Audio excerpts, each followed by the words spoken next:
कल हम लोगों ने नाइट्रोजन के ऑक्साइड्स देखे थे और उसका नेगेटिव इफेक्ट देखा कि क्या एनवायरनमेंट में पॉल्यूशन किस तरीके से वो करती भी है। नेक्स्ट जो इसमें इंपॉर्टेंट एयर पॉल्यूटेंट है वो सल्फर के ऑक्साइड्स हैं। सल्फर के ऑक्साइड खतरनाक ऑक्साइड्स होते हैं जनरली। तो आप पहले तो हेडिंग डालो, फिर मैं इसे समझाता हूँ, फिर मैं आपको इसको लिखवा देता हूँ। हाँ जी, गुड मॉर्निंग। ठीक है, तो आप इसमें हेडिंग लिखना, सल्फर के ऑक्साइड्स, ऑक्साइड्स ऑफ सल्फर। इसमें डाई ऑक्साइड, ट्राई ऑक्साइड सभी आ जाएंगे। ठीक है, देखो, सल्फर के ऑक्साइड्स ज्यादातर मतलब 99% फॉसिल फ्यूल के जलने से ही उत्पन्न होते हैं। कोयले में तो सल्फर चूंकि जमीन से निकलता है और सल्फर का मेन सोर्स जो है वो अर्थ ही है, तो कोयले में तो ये इसलिए होता है क्योंकि जमीन से निकलता है और सल्फर जमीन में होती है तो कोयले में मिक्स होती है। तो जब कोयले के साथ सल्फर जलती है तो ऑक्साइड्स बनाती है। तो एक तो कोयले से, कोयला जलाओ सल्फर बनेगी, मतलब सल्फर के ऑक्साइड्स निकलेंगे।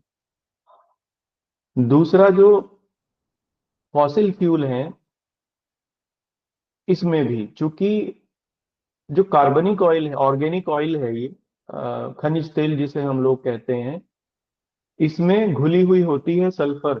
इसका रिफाइनमेंट में सल्फर का उपयोग होता है, इसको साफ करने में। तो जब पेट्रोल, डीजल, ये सब और इसके बाय प्रोडक्ट हैं, जब ये जलते हैं तो सल्फर के ऑक्साइड्स निकलते ही हैं। ये दो मेन सोर्स हैं जो मैंने अभी आपको बताए। करती क्या है, तो देखो दो चीजें हैं, ये वाटर वेपर से रिएक्शन करके सल्फ्यूरिक एसिड का निर्माण करती है, और सल्फ्यूरिक एसिड ड्रॉपलेट्स के रूप में हवा में भी मिला रहता है, जो कि सांस के जरिए अंदर जाके और ईसोफेगस या जो सांस की नली है उसमें घाव उत्पन्न कर देता है। फेफड़ों का कैंसर भी इससे होता है। तो एक तो इसका ये नुकसान है, दूसरा नुकसान ये है, ये पत्थरों को काटने का काम कर देती है, पीला पड़ना, तोड़ना, ये सब काम नाइट्रिक, ये सॉरी, सल्फ्यूरिक एसिड करता है। तो ताजमहल का पीला होना इसका एक सबसे फाइनेस्ट एग्जाम्पल हम लोग देख सकते हैं। इसीलिए सल्फर डाइऑक्साइड को, या सल्फर, हाँ, सल्फर डाइऑक्साइड को क्रैकिंग गैस भी कहते हैं। क्रैकिंग माने पत्थर में क्रैक डालने वाली। ठीक है, एसिडिक रेन के लिए भी ये रिस्पॉन्सिबल होती है, क्योंकि वाटर वेपर से रिएक्शन करके एसिड में कन्वर्ट हो गई, एसिड बन गया, एसिड बादलों में मिलेगा और जब पानी नीचे वर्षा के रूप में आएगा तो फिर वो एसिडिक हो जाएगा, पानी जो भी होगा। तो एसिड रेन भी इसका ही एक एग्जाम्पल है, इसकी वजह से होती है। ठीक है, श्वसन संबंधी बीमारियां इसकी वजह से होती हैं, रेस्पिरेटरी प्रॉब्लम इसी की वजह से होती हैं, लोगों में अस्थमा, आंखों का जलना, ये सब। तो आप हो गया, इसका भी निदान वही है कि जो बड़े बड़े इंडस्ट्रीज हैं उनमें चिमनियों में बॉल लगा देते हैं, बड़ी सी मेटल की बॉल लटका देते हैं उसमें। तो जो सल्फर डाइऑक्साइड है कुछ उसमें डिग्रेड हो जाती है, पूरी तरीके से तो नहीं लेकिन कुछ कम मात्रा में बाहर निकलती है। ऐसे ही साइलेंसर्स में गाड़ियों के यूज करते हैं, जो वही मैंने बताया, BS3, BS4, ये सब वही टेक्निक है। हालांकि पूरी तरीके से तो सक्सेसफुल नहीं हुई। ये इवेल्युएशन में आप लिख देना। अब नेक्स्ट लिखना अगले पॉइंट में, नेक्स्ट कार्बन डाइऑक्साइड। अगला हेडिंग डालना, कार्बन डाइऑक्साइड या CO2। ठीक है, देखो, CO2 तो नेचुरली पाई जाने वाली एक गैस है। हम लोग कहते हैं कि ये प्रॉब्लमेटिक है, तो ये प्रॉब्लमेटिक नहीं है बल्कि जीवन के लिए जरूरी है। लाइफ के लिए एक इम्पॉर्टेंट, इसेंशियल कह सकते हैं ये गैस है। क्योंकि पृथ्वी पे जो वायुमंडल है, या पृथ्वी जो गर्म है जिसकी वजह से यहाँ पर जीवन है, उसका एक प्रमुख कारण है CO2। अगर CO2 ना हो तो फिर पृथ्वी गर्म ना हो पाए। ठीक है। ये क्या करती है? ये सोलर रेडिएशन को अंदर तो आने देती है, लेकिन वापस लौटकर नहीं जाने देती, वहां रोक लेती है। जैसे ग्लास हाउस की तरीके से काम करती है ये भी। ठीक है। जैसे आप गाड़ी को बंद कर लीजिए, शीशे चढ़ा दीजिए गाड़ी के ऊपर, तो फिर गाड़ी अंदर से गर्म हो जाएगी, बहुत गर्म मिली, क्योंकि शीशा यही करता है, सोलर रेडिएशन को अंदर तो आने देता है लेकिन बाहर लौट के नहीं जाने देता। सेम काम कार्बन डाइऑक्साइड, वाटर वेपर, ये जितनी भी ग्रीन हाउस गैसेज हैं सबका है। आगे ग्रीन हाउस गैसेज पढ़ेंगे हम। CO2 की मात्रा बहुत कम होती है, शायद 0.03% के आसपास CO2 है अर्थ के ऊपर, या कुछ और भी कम। हाँ, 0.03% ही है। इतनी ही मात्रा नेचुरली पृथ्वी पे के ऊपर थी, जो कि जीवन के लिए एसेंशियल थी। इतनी मात्रा ने ही पृथ्वी को गर्म रखा। लेकिन ह्यूमन इंटरवेंशन से लगातार इसकी मात्रा में वृद्धि हुई है, क्योंकि अब ये माना गया जा रहा है कि CO2 की मात्रा लगभग 0.05% तक हो गई है, जो कि हानिकारक है, जिसकी वजह से पृथ्वी गर्म हो रही है। तो एक बात तो ये कि कार्बन डाइऑक्साइड एक ग्रीन हाउस गैस है, नेचुरली प्राप्त होती है, पृथ्वी को गर्म करने में मदद करती है। हरे पौधे प्रकाश संश्लेषण की क्रिया में इसी का उपयोग करके खाना बनाते हैं अपना।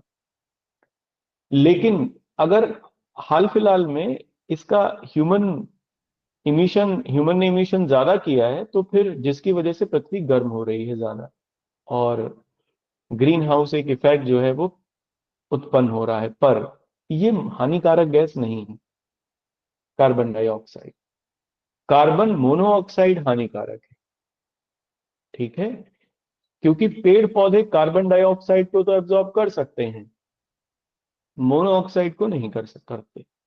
इसलिए मोनोऑक्साइड एक समय तक बनी रहती है। अगर इसका, अब नॉर्मली जो नेचुरली ये पाई जाती है, इसका कंसंट्रेशन जो होता है एनवायरमेंट में, दैट इज 0.03%।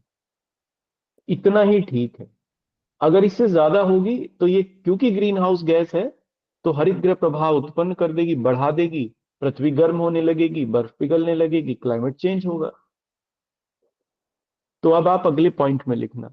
अब इससे क्या हुआ कि पृथ्वी का जो वायुमंडल है वो गर्म हुआ है, क्योंकि ग्रीन हाउस प्रभाव यही करता है, वायुमंडल को गर्म करेगा। देखो, अभी देखने में आई है एक घटना ब्लैक कार्बन की। ब्लैक कार्बन क्या है? ब्लैक कार्बन, कार्बन के छोटे छोटे कण होते हैं। ये कण वायु में मिले हुए होते हैं, वाटर वेपर के साथ ये मिलकर और लंबी दूरी तय कर लेते हैं बादलों के साथ। बर्फीले क्षेत्रों में, जैसे हिमालय का ऊंचे वाला एरिया, या और जो बर्फीले क्षेत्र हैं, वहां ये उस बादलों के साथ जाके डिपॉजिट हो जाते हैं। मान लो बादल में थे, बारिश हुई या बर्फ पड़ी तो नीचे आ गए, अब ये इकट्ठा हो गए। अब ये ब्लैक कार्बन क्या करेगी, इसको ब्लैक कार्बन कहा गया, ये क्या करेगी? ये सोलर रेडिएशन को ज्यादा एब्जॉर्ब करती है। देखो, बर्फ का एल्बिडो ना सबसे ज्यादा होता है। ध्यान से सुनना इस बात को। बर्फ का एल्बिडो सबसे ज्यादा होता है। एल्बिडो क्या, किसी सतह के, एल्बिडो किसे कहते हैं ये समझा रहा हूं, किसी सतह के प्रकाश को वापस लौटाने की क्षमता, इसे हम उस सतह का एल्बिडो कहते हैं। जो सतह प्रकाश को जितना एब्जॉर्ब करेगी उतनी गर्म होगी, जितना वापस लौटा देगी उतनी ही वो ठंडी रहेगी। क्योंकि बर्फ का एल्बिडो सबसे ज्यादा होता है, इसलिए बर्फ ठंडी रहती है बहुत ज्यादा और चमकती भी है। आप देखो, इसीलिए जहां बर्फीले ग्लेशियर्स वगैरह होते हैं, वहां ब्लैक गोगल लगाने की सलाह दी जाती है। अमूमन लोग ब्लैक गोगल ही लगा के वहां रखते हैं, अदरवाइज तो आंखें खराब हो सकती हैं ज्यादा प्रकाश की वजह से। लेकिन अगर बर्फ में ब्लैक कार्बन डिपॉजिट्स हैं या कार्बन डिपॉजिट हैं किसी वजह से हिम में, स्नो में, तो फिर एल्बिडो उसका घटने लगेगा, वो प्रकाश को एब्जॉर्ब करने लगेगी। और अगर स्नो प्रकाश को एब्जॉर्ब करे तो पिघलेगी। ग्लेशियर्स के पिघलने का इस समय एक बहुत बड़ा रीजन है, जो कार्बन है वो पोल तक पहुंच गया है, समुद्रों में घुल के, हवा में मिल के, समुद्र के पानी में घुल के, है ना। और ओशन करंट्स हैं, वो चलती हैं पोल की तरफ, तो उनमें उनके माध्यम से प्लास्टिक विशेष तौर पर और ब्लैक कार्बन, तो इस वजह से ग्लोबल वार्मिंग में वृद्धि हुई है। और आर्कटिक और अंटार्कटिका की जो बर्फ पिघल रही है, विशेष तौर पर आर्कटिक की, उसके लिए यही जिम्मेदार है। आई बात समझ में? ब्लैक कार्बन और उसकी बातें, ये अभी करंट में ही था, काफी करंट का है ये। निकलती कैसे है?